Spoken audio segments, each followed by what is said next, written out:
niatnya itu, bukan uang. Dapat nggak uang? Saksikan saya, saksikan omongan saya. Begitu niatnya dirubah, bahkan uang mengejar kamu, bukan kamu mengejar-ngejar uang. Apa sih tata sarira?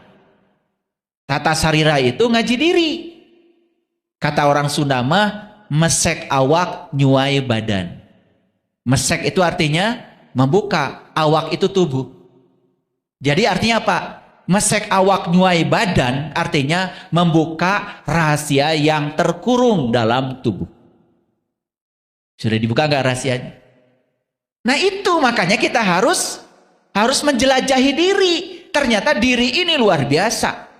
Oh Bapak Ibu kalau sudah tahu, ternyata di dalam diri ini ada kota, di dalam diri ini ada semesta tanpa batas, dalam diri ini ada berbagai galaksi. Semua yang di luar ada dalam diri kita. Dari mana saya tahu? Saya sudah membuktikan. Sampai Allah berkata di dalam Al-Quran, aku bentangkan kebesaranku di segala ufuk. Dan yang paling penting, aku bentangkan pada dirimu sendiri. Ternyata kalau kita mesek awak nyuai badan, artinya apa? Membuka rahasia diri. Bukan sekedar melihat diri secara fisik, tapi melihat tubuh batin kita yang tanpa batas dalam diri kita. Ternyata hidup kita pun menjadi tanpa batas. Hoyong te? Sarira disebutnya juga urang. Betul? Karena orang Sunda menyebutnya kayak urang. Betul? Urang. Nah urang itu artinya wadah. Wadah pusaka diri. Dalam diri kita ini ada harta pusaka. Ada harta karun yang terpendam. Ini wadahnya aja disebut sarira. Sarira itu urang. Wadah pusaka diri. Bahasa lainnya ruhang. Ruhang jadi ruang. Ruang itu kan sebetulnya tempat. Betul? Gitu. Jadi ini tempat. Tempat bagi siapa? Tempat sang ruh dari sang Maha Abadi yang sedang dikaryakan di sini. Harus bisa mesek awak nyuai badan. Sing panggih jeung buktina. Nah, orang mah da ngaji teh candugi kadinya. Kakara bisa nyalahkeun batur. Betul nggak? Pokoknya batur beda, salah we lah. Sisot gitu. Bari jeung canyao. Gitu ya. Da diajarkeunnya eta teh pelajaranna ngewak ka batur teh. Padahal pelajaran yang sebenarnya orang Sunda mah nu ngewa pun kudu dipikanya. Makanya pelajaran tertinggi yang paling sulit bagi kita itu adalah nyaah kanu ngewa. Ari nyaah kanu bager mah biasa. Ya. Eta salaki pika sebeleun kudu nyaah, sok lah praktekeun. Betul enggak? Pelit, gede amak, goreng patut. Pika sebeleun kudu nyaah, coba. Da bohongan sorangan atau milih si eta. Ya. Sarira itu ternyata dari kata sa itu tunggal, ri itu cahaya, ri itu cahaya diri dari dalam, kalau ra cahaya luar dari luar. Makanya cahaya ada dari dalam, cahaya dari luar. Makanya sarira itu artinya ya memanunggalkan cahaya dari dalam dengan cahaya dari luar. Itu yang disebut dengan hidup selaras. Terus dugi kadinya Bapak Ibu ngaos teh. Cacan karunya teuing. Pantes we teu boleh ngeluh wae hirup teh nya. Kieu-kieu teuing Gusti.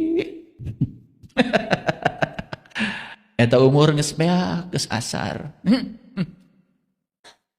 Masih nyari bahagia teh di mana? Tuh karunya teuing. Padahal bahagia mah juga nyapu Bapak Ibu. Seperti nyapu, singkirkan aja kotorannya, sisanya bersih. Dah bahagia mah begitu alami, singkirkan aja semua penghalangnya, bahagia. Sok, mau saya buktikan? Sederhana. Sederhana. Dari mana sumber ketidakbahagiaan? Contoh, sederhana kan? Kita ingin orang lain seperti yang kita mau. Coba aja. Kita ingin orang lain seperti yang kita mau. Coba. Begitu orang lain nurut sama kita, seperti yang kita mau, kita akan melekat pada orang itu. Tidak bahagia. Begitu orang lain, apalagi seperti yang tidak kita mau. Betul? Pasti menendang? Oke. Makanya sepanjang kita menendang, mencengkeram, tidak akan bahagia. Bahagia yang sederhana, terima semua orang apa adanya. Itu aja. Coba aja. Gampang. Dan ngaji dengan saya mah gampang. Asal dipraktekkan. Betul nggak? Dan kita mah jarang praktek ya. Ngaji teh hayo we ngapalkeun. Ya. Hari nulis rajin, hari praktek ente. Ya, tiap ngaos teh sibuk we nulis, betul nggak? Gitu. Karunya teuing ya. Jadi sarira itu tempat pertemuan cahaya dalam dengan cahaya luar. Satu tunggal menyatu. Nah, apa cahaya luar? Lihat saya Bapak Ibu. Bukankah semua makhluk hidup itu mengambil kehidupan dari sini? Lewat napas. Betul nggak? Ada nggak yang di dalam? Ada. Yang di dalam itu harus terhubung dengan yang di luar. Kalau yang di dalam terhubung dengan yang di luar, perhatikan saya. Itu yang disebut dengan manunggal. Oh ternyata yang di dalam dengan yang di luar sama. Ternyata yang meliputi saya dengan yang meliputi semua orang itu adalah yang sama. Cuma meliputi segala bentuk. Coba, mungkin gak kita nyakitin orang?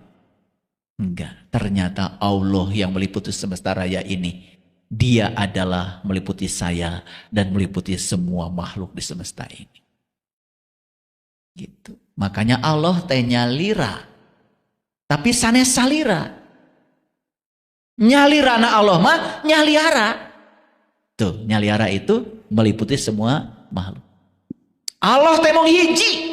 Tapi sanes hiji sahiji. Tapi hiji na ngahiji. Jadi orang teh kabeungkeut ku tali. Talinya namanya Allah. Coba lamun orang kabeungkeut ka sadayana. Da moal yang ngewa ka batur. Da ngewa ka batur teh pedah orang ngerasa terpisah orang jeung batur. Betul enggak? Tuh. Jadi aja pusing. Betul enggak? Berapa keliling pusing Bapak Ibu? 7. Dah pusing mah asal nanti dia. 1, 2, 3, 4, 5, 6, 7. Tuh. Data aya pusing 8 keliling 7 we. Betul enggak? Da marane teh pusing teh tinu 7. Betul enggak? Pano ningali batur tasna alus pusing.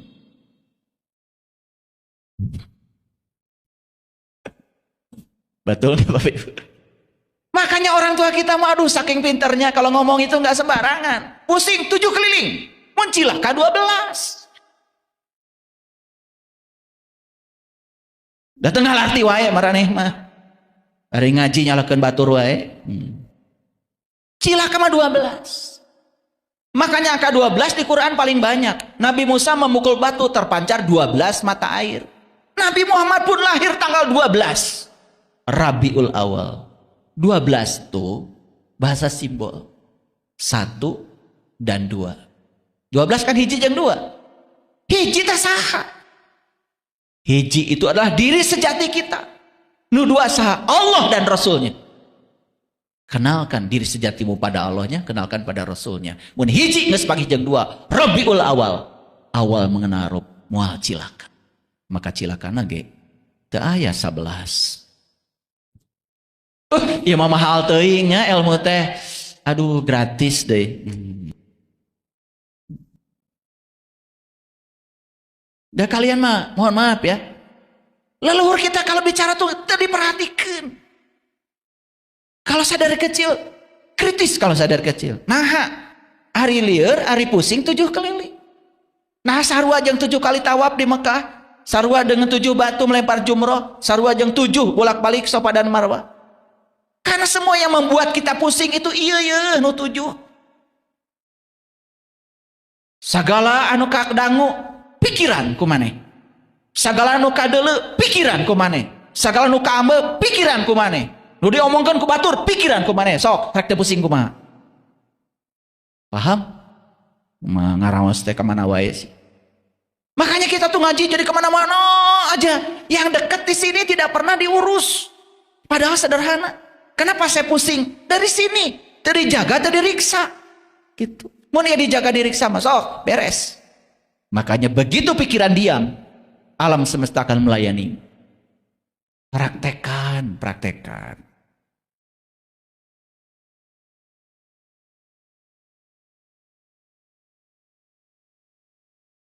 Sarira, sarila disebut kula. Kula dari kata kala. Kala itu waktu.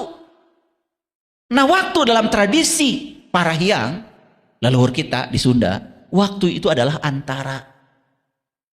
Waktu itu antara. Antara dua kejadian, itu waktu. Kala dari dua kata. Dari ka artinya alam. Ya, alam. Alam jadi. Atau disebut juga kejadian. La itu energi ternyata. Jadi leluhur kita mah di Nusantara sudah kenal konsep energi dari dulu. Sebelum rumus E sama dengan HF ditemukan di fisika. Leluhur kita sudah kenal konsep energi. Bahwa alam semesta ini adalah energi. Kita adalah energi. Pikiran energi. Perasaan energi. Kalau energi isinya dua. Getaran, frekuensi, dan vibrasi. Sok Bapak Ibu. Bapak Ibu mau ngomong apa di sini? Kalau ngomongnya tidak pakai perasaan, tidak akan jadi apa-apa. Tapi kalau bicara pakai perasaan, itu jadi doa. Saya baca tuduh ajaran Buhun. Ternyata konsep doa, ajaran leluhur kita itu apa? Menggetarkan pikiran dan perasaan. Kita menjadi sumber magnet yang bisa menarik semua di semesta yang sama frekuensi dengan kita. Jadi orang tua kita di Nusantara sudah kenal hukum tarik-menarik sebelum hukum tarik-menarik ditemukan oleh banyak orang. Namanya law of attraction. Kalau orang geus apaleun. Makanya hati-hati kalau bicara, hati-hati kalau berpikir, hati-hati kalau merasa. Udah diajarkan. Kenapa? Karena apa? Semua yang dibicarakan itu akan jadi kenyataan. Kalau diberi rasa, apalagi kalau sudah jadi keyakinan. Jadi ternyata yang namanya sarira itu tempat terjadinya energi yang dahsyat di dalam diri. Jadi sarira kita ini, diri kita ini, di sini ada energi yang tanpa batas. Semua yang membatasi energi ini adalah pikiran kita. Lihat saya semuanya. Bapak Ibu berpikir, hidup saya adalah gaji saya. Sudah, hidupmu hanya gaji. Tidak akan berlaku wa may yattaqillaha yaj'al lahu makhraja wa yarzuqhu min haitsu la yahtasib. Tidak, karena kita menyangka seolah-olah hidup kita adalah gaji kita. Gaji kita sudah jadi Tuhan, sudah jadi berhala. Kenapa? Karena kerjanya cari uang. Coba kerja itu, saya datang ke dunia ingin menjadi kepanjangan tangan Allah, menyampaikan cinta kasih Allah lewat peran saya. Uang bukan tujuan. Uang nanti yang akan datang mengunjungi kita setelah kita memerankan diri sebagai kepanjangan tangan Allah. Sekarang tanya semua orang, yang dagang pasti cari uang, yang jadi pejabat cari uang. Saya tanya mahasiswa semuanya, kenapa Anda kuliah? Semua jawabannya, karena ingin uang. Uang sudah nomor satu. Tidak ada yang menjawab, saya jadi mahasiswa karena saya percaya ini jalan hidup saya. Allah sedang ngasih peran buat saya. Dan saya ingin menjadi kepanjangan tangan Allah lewat peran saya untuk menyampaikan cinta kasih Allah. Coba Bapak Ibu, kalau mau dagang, catering, jangan cari uang. Pikirkan, Allah ngasih bakat masak sama saya. Dan saya senang masak di dapur. Mulai sekarang, saya ingin melayani orang-orang yang mungkin oleh Allah tidak dikasih bakat masak. Dagang dah. Tapi niatnya itu, bukan uang. Dapat nggak uang? Saksikan saya, saksikan omongan saya. Begitu niatnya dirubah. Bahkan uang mengejar kamu, bukan kamu mengejar-ngejar uang. Kalau ingin lebih detail lagi, ikut pelatihan di saya. Namanya pelatihan dirindukan uang. Mau dirindukan uang? Ya, investasi. Investasi. Sesekali coba ya, berikan uang kita dari sini ke atas. Tong tidak ke handap wae. Betul nggak? Iya. Pelatihan. Bayar segitu, mahal. Orang yang berpikir mahal ada sangsara, salilan. Coba berpikir kebeli, saya bisa. Kalau ada sepatu baru di toko, saya pasti pakai sepatu itu. Jangan berpikir mahal. Saya datang lagi besok, pasti ada duitnya. Pasti ada jalan dari semesta. Yang berpikir mahal, apalagi, sepatu mahal banget, perampokan. Mal bisa pakai sepatu eta, saya tahu. Jadi kula, lihat saya, kula, sarira, tempat kejadian energi. Nah, di Sunda disebut kuring. kuring. Jadi kurung. Kurung itu kan kandang. Betul? Makanya bahasa yang lebih dahsyat lagi disebut aing.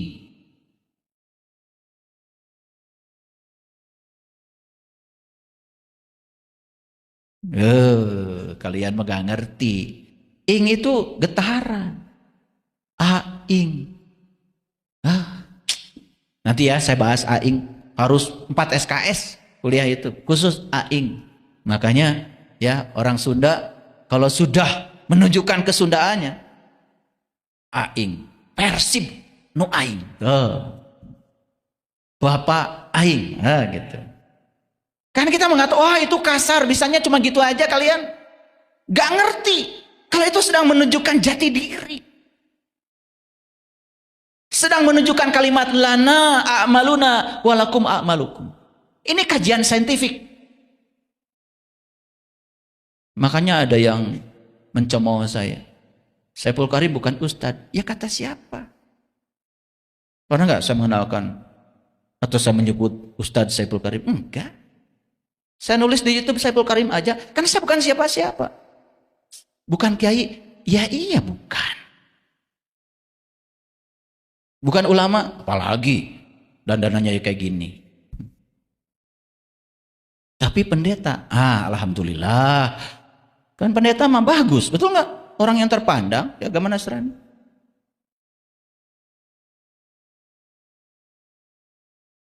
Ya. Makanya jangan tertipu oleh luarnya. Kita harus lihat dalamnya. Ya. Oke, lihat.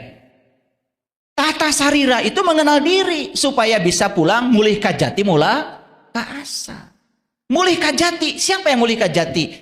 Sejatinya diri, mulihnya kajati asal dari Allah kembali kepada Allah. Tubuh kita berasal dari tanah kembali ke tanah untuk melakukan proses siklus selanjutnya. Setelah di tanah tubuh kita dikubur, ntar juga jadi singkong, ntar jadi ubi, ntar jadi kangkung, betul? Jadi rumput, dimakan sapi. Kenapa? Atom-atom yang diurai di tubuh kita tidak akan pernah hancur.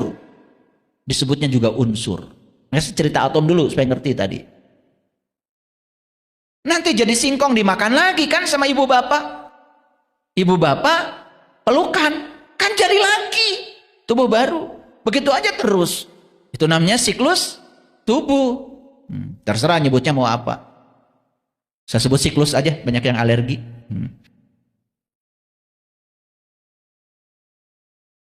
Nah, apa hasil belajar tata sarira? Hasil belajar tata sarira itu berdamai dengan diri sendiri. Itu yang disebut dengan sudah selesai dengan diri sendiri. Hasil belajarnya.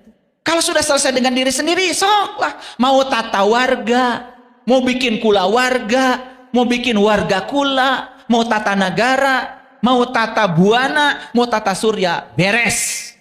Semua konflik terjadi karena kita belum selesai dengan diri sendiri.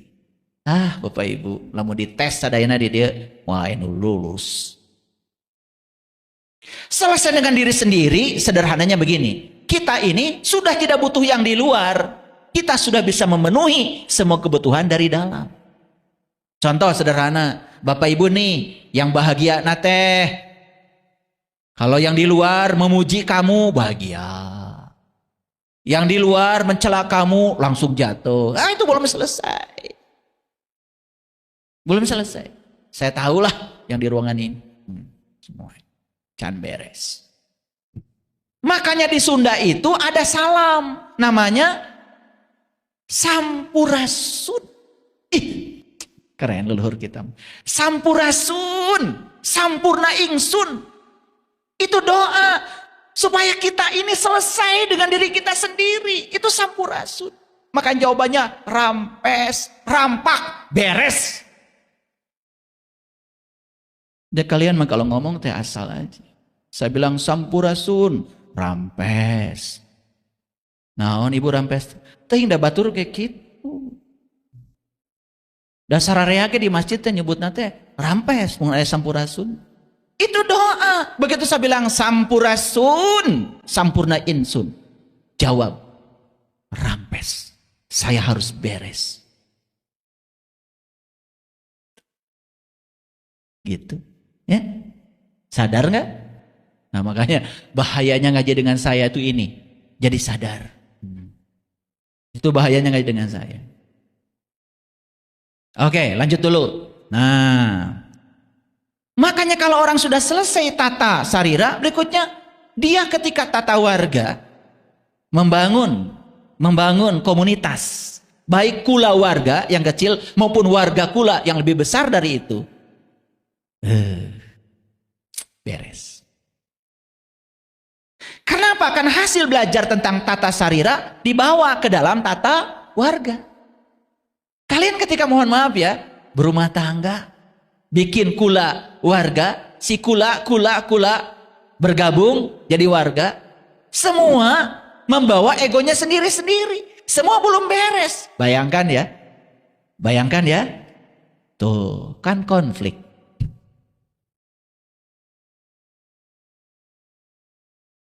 Jadi kula warga itu tempat belajar menerima dan menghargai perbedaan. Hasil belajar di kula warga apa? Akur, jeung dulur, sakasur. Keren ya. Jadi kalau hasil tata sarira apa tadi? Hasil tata sarira. Udah lupa lagi. Selesai dengan diri sendiri. Kalau hasil dari tata warga apa? Nah, tata warga yang paling kecil kula warga. Kalau kita bisa belajar menerima dan menghargai bahwa suami dengan istri adalah berbeda secara fisiologi, disitulah bakal bisa akur jeung dulur sakasur. Nah, bahasa Indonesianya kita bisa rukun dengan teman sekasur. Nah, saya terjemahkan karena ada orang Malaysia yang dengerin kajian ini sekarang. Gak ngerti katanya, boro-boro orang Malaysia. Orang Sunda gelo banta apaleun. Betul nggak? Dagas poho ke jati dirina, ya, lebih mengagung-agungkan leluhur bangsa lain daripada leluhurnya sendiri.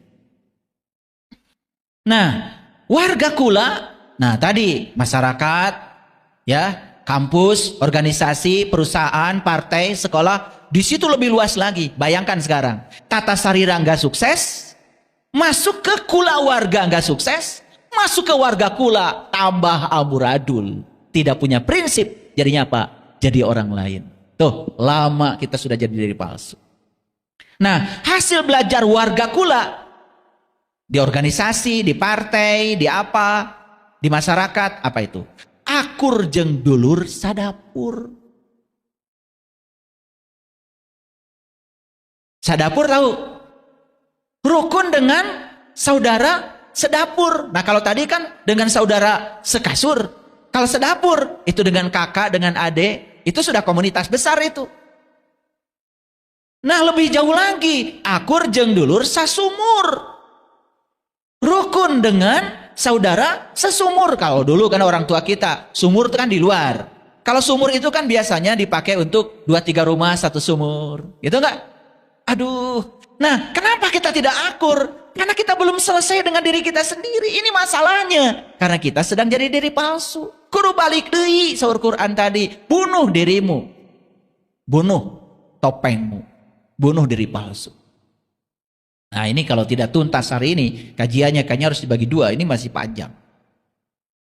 Nah selanjutnya ya.